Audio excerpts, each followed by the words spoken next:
दक्षिण मुंबईतील पायधुनी परिसरातील एक हादरवणारी घटना समोर आली आहे। पायधुनी परिसरातील घाटी गल्ली येथील मुघल बिल्डिंगमध्ये राहणाऱ्या एकाच कुटुंबातील 4 जणांचा मृत्यू झाल्याची माहिती समोर आली आहे। अब्दुल्ला डोकाडिया, नसरीन डोकाडिया आणि त्यांच्या मुली आयशा आणि झैनब अशी मृतांची नावे आहेत। मृत्यूआधी 4ही जणांनी नातेवाईकांसोबत रात्री 10:30 वाजता बिर्याणी खाल्ल्यानंतर रात्री 1 ते 1:30च्या सुमारास कलिंगड खाल्लं होतं। पोलीस आणि महापालिका आरोग्य अधिकारी या घटनेचा सखोल तपास करत असून अन्नाचा नमुना फॉरेन्सिक लॅबकडे पाठवण्यात आलाय। प्राथमिक माहितीनुसार विषबाधा झाल्यामुळे चौघांचा मृत्यू झाल्याचं सांगण्यात येतं। डोकाडिया कुटुंबियांनी नातेवाईकांसोबत शनिवारी रात्री बिर्याणी खाल्ली। बिर्याणीनंतर रात्री 1:30 वाजता चौघांनी कलिंगड खाल्लं। कलिंगड खाल्ल्यानंतर चौघांना पोटदुखी, उलट्या, चक्कर आली।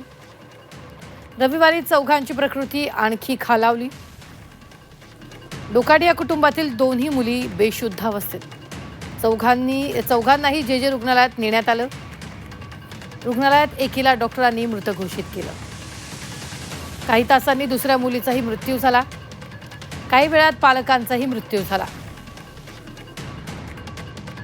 या कुटुंबातील नवरा बायको आणि त्यांच्या 2 मुली यांनी 25 एप्रिल रोजी रात्री इतर काही नातेवाईकांसह जेवण केलं होतं आणि रात्री 10-10:30ला जेवण केल्यानंतर इतर नातेवाईक निघून गेले आणि रात्री 1-1:30च्या सुमारास त्यांनी कलिंगड खाल्ल्याची माहिती मिळालेली आहे आणि यांनी जे काही फूड सॅम्पल्स आणि कलिंगडचे सॅम्पल्स आहेत पोलिसांनी जप्त केलेले आहेत। तसेच त्यांच्या शरीरातील सॅम्पल्स सुद्धा जप्त करून या संदर्भाने या अपघाती अनैसर्गिक मृत्यूची चौकशी चालू आहे।